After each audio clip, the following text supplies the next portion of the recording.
कि आप सब मेरे सब साथी हैं, हम साथी हैं। आप लोगों की आयु 60 वर्ष हुई से पहले आप निश्चित रूप से एक परिवार का पालन पोषण जब कर रहे थे तो आपके ऊपर जिम्मेवारियां थी, वो आप निभा रहे थे। जैसे ही आप 60 वर्ष के हुए हैं तो निश्चित रूप से मन में कुछ तकलीफों का एहसास भी होना शुरू हो जाता है। आपका अपना परिवार है, बेटे बेटियां, बहुएं हैं, दामाद हैं, भाई बहन हैं, वो एक परिवार है। लेकिन जब मैं आप सबको देखता हूं तो मुझे भी आभास होता है कि मैं भी एक परिवार रखता हूं, लेकिन मैंने अपने उस छोटे दायरे में कभी परिवार को नहीं माना। मैंने माना है कि पूरे हरियाणा की जनता, 2,87,00,000 लोग, लगभग 72 लाख परिवार, ये सब मेरा परिवार है। और इस नाते से आप मेरे परिवार के साथी हैं, मेरे भाई बहन हैं। अब आपकी तकलीफ जब बढ़ती है तो उस तकलीफ को मैं भी महसूस करता हूं कि किस प्रकार की तकलीफें 60 वर्ष की आयु के बाद हो जाती हैं। इन तकलीफों को दूर करने के लिए हमने एक प्रोग्राम तो बहुत शुरू किए हैं, परिवार के नाते भी, व्यक्ति के नाते भी। साथ ही एक बात जो हमको सबको स्मरण है कि कुछ वर्ष पहले हरियाणा के अंदर ऐसे परिवारों के लिए, ऐसे व्यक्तियों के लिए जिनकी आयु 60 वर्ष से ऊपर हो जाती है, उनको एक सम्मान निधि के नाते भी योजना शुरू की थी। और वो योजना शायद 100 रुपए के आसपास से शुरू हुई थी।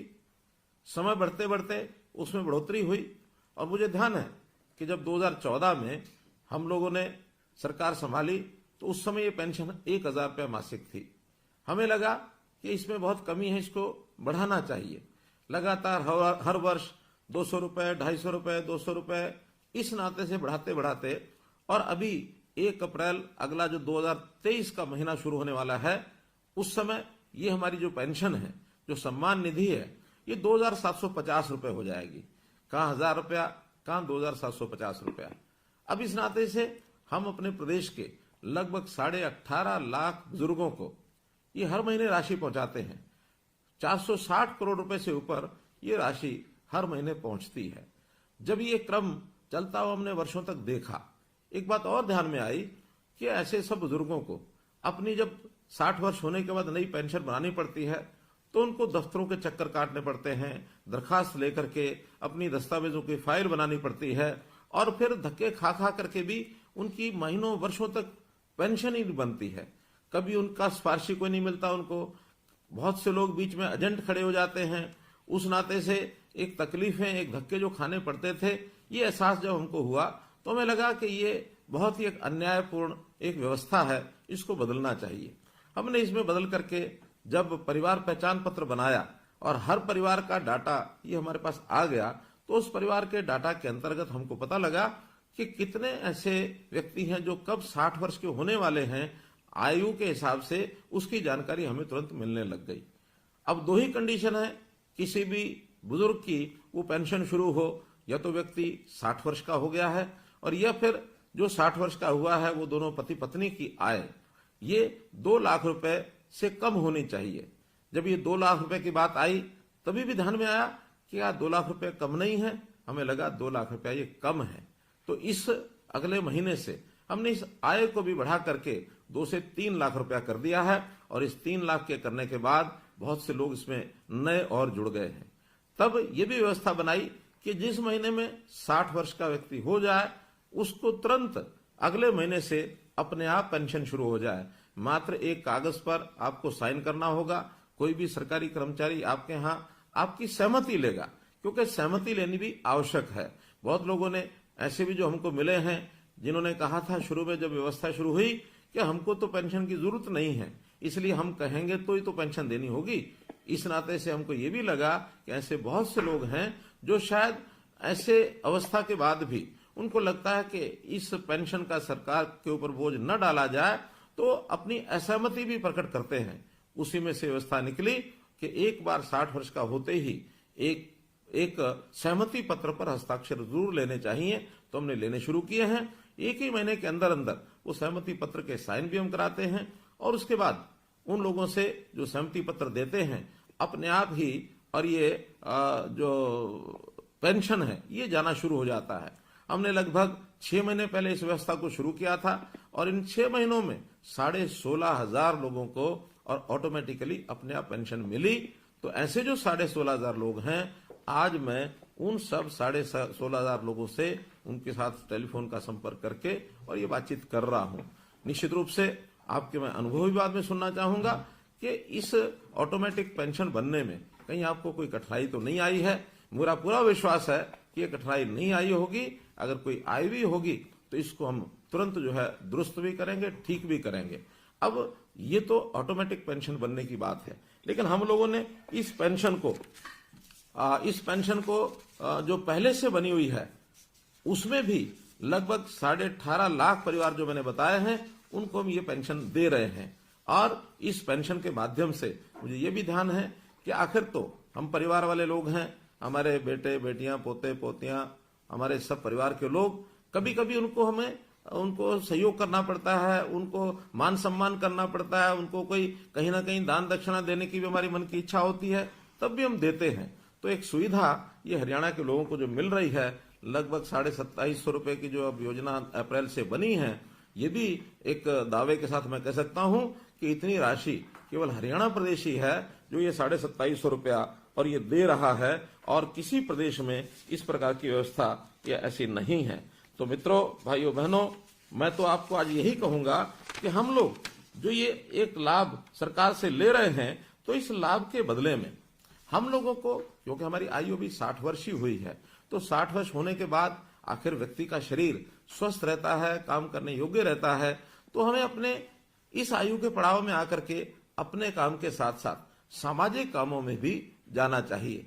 ऐसे जितने भी हमारे रिटायर्ड लोग हैं, जितने ऐसे बुजुर्ग हैं या नौजवान भी हैं जो अपने आप एक स्वयंसेवक के नाते, एक वॉलंटियर के नाते काम कर सकते हैं, उनका भी एक पोर्टल बनाया है। उनको हम रजिस्ट्रेशन कराते हैं, और रजिस्ट्रेशन कराने के लिए अगर अपना मन माने कि हमको आखिर कोई ना कोई समाज का काम करना चाहिए, क्योंकि जैसे मैंने कहा, ये समाज है, ये हमारा परिवार है, एक छोटा परिवार जिसके अंदर हम पैदा हुए, हमारे आगे परिवार के सदस्य, बेटे बेटियां, बहन भाई, हमारे जो दोते धोतियां, पोते पोतियां, और हमारी बहुएं, हमारे दामाद, एक परिवार। दूसरा परिवार ये सारा समाज, ये भी एक परिवार है। वसुधैव कुटुंबकम, ये बात हमारे ऋषि मुनियों ने भी हमेशा कही है कि अपना जो मन है ये बड़ा करना चाहिए। ऐसा कहते हैं, अयम निजा प्रोवेति, यानी ये मेरा है, ये तेरा है। गणना लघु चेतसाम, ये छोटे दिल के लोग करते हैं। उदार चरिता नाम तो, बड़े हृदय के लोग वही होते हैं। वसुधैव कुटुंबकम, जो पूरे विश्व को, पूरे संसार को अपना परिवार मानते हैं।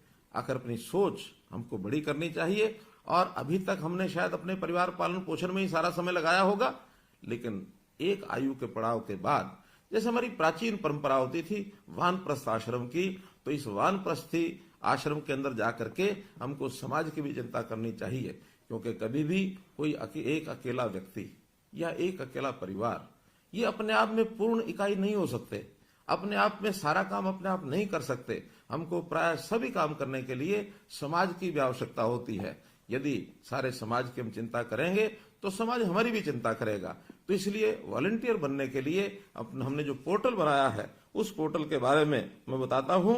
उसका नाम है samarpan.gov.in, अंग्रेजी का ये शब्द है। आपको अगर न ध्यान में आए तो आप निश्चित रूप से आपके गांव में जो भी कोई कंप्यूटर के नाते से जो कोई वहां साझा सेवा केंद्र है, अथवा जिसको CSC कहते हैं या अटल सेवा केंद्र कहते हैं, या कोई भी कंप्यूटर जानने वाला व्यक्ति, उसको हम बता सकते हैं कि मैं भी अपना नाम वॉलंटियर इस नाते से उसमें जुड़वाना चाहता हूं। तो इस नाते से हम और वॉलंटियर बन सकते हैं। हमने इस प्रकार की सेवाएं बहुत, जो खास करके बुजुर्गों के लिए तो शुरू की हैं, समाज के हर वर्ग के लिए हम परिवार पहचान पत्र के माध्यम से उनकी योग्यता के, उनकी क्षमता के हिसाब से, उनकी स्थिति के हिसाब से, खास करके आर्थिक स्थिति के हिसाब से बहुत सी योजनाएं हमने शुरू की हैं।